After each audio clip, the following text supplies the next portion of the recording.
Assalamualaikum warahmatullahi wabarakatuh. Perkenalkan saya Sinta Pratiwi, NIM 2012011018. Baiklah, di sini saya akan membahas mengenai jurnal yang berjudul Karakteristik Sifat Fisik dan Kimia Ubi Kayu atau Manihot esculenta berdasarkan lokasi penanaman dan umur panen yang berbeda. Berdasarkan gambar 1, dapat kita lihat bahwa kadar air ubi kayu pada lokasi A lebih tinggi dibandingkan dengan lokasi B. Faktor yang mempengaruhi perbedaan kadar air pada kedua lokasi tersebut yaitu tingkat kesuburan lokasi tanam, serta ketersediaan unsur hara yang terkandung pada lokasi B tergolong lebih rendah dibandingkan pada lokasi A. Berdasarkan gambar 2, dapat kita lihat bahwa pada lokasi A semakin lama umur panen ubi kayu, maka semakin tinggi kadar pati ubi kayu yang dihasilkan.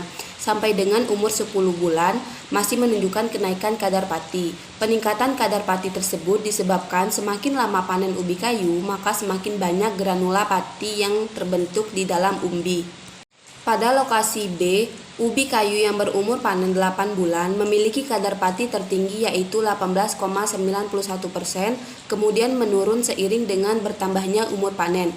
Penurunan kadar pati ubi kayu diduga akibat meningkatnya komponen-komponen non-pati seperti selulosa, hemiselulosa, pektin, dan lignin. Pada gambar 3 dapat kita lihat bahwa terjadi penurunan rendemen pada pati lokasi A yang berumur 8 bulan, lalu terjadi peningkatan rendemen pada pati umur 9 bulan. Kemudian pada umur 10 bulan terjadi penurunan rendemen pada pati kembali. Penurunan pati tersebut diduga karena hilangnya pati daripada tahap ekstraksi.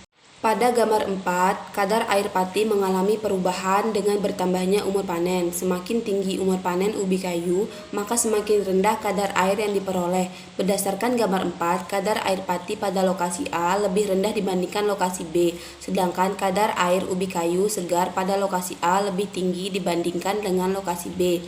Pada gambar 5, kadar amilosa didapat dari pati ubi kayu melalui tahap ekstraksi terlebih dahulu. Kadar amilosa tertinggi di lokasi A pada ubi kayu yang berumur panen 8 bulan. Selanjutnya pada umur 9 dan 10 bulan mengalami penurunan.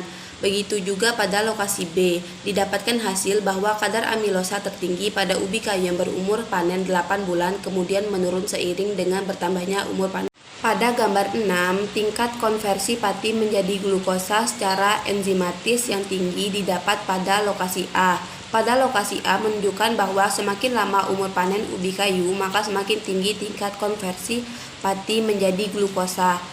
Semakin tinggi kadar pati, maka semakin tinggi kandungan amilosa dan amilopektin.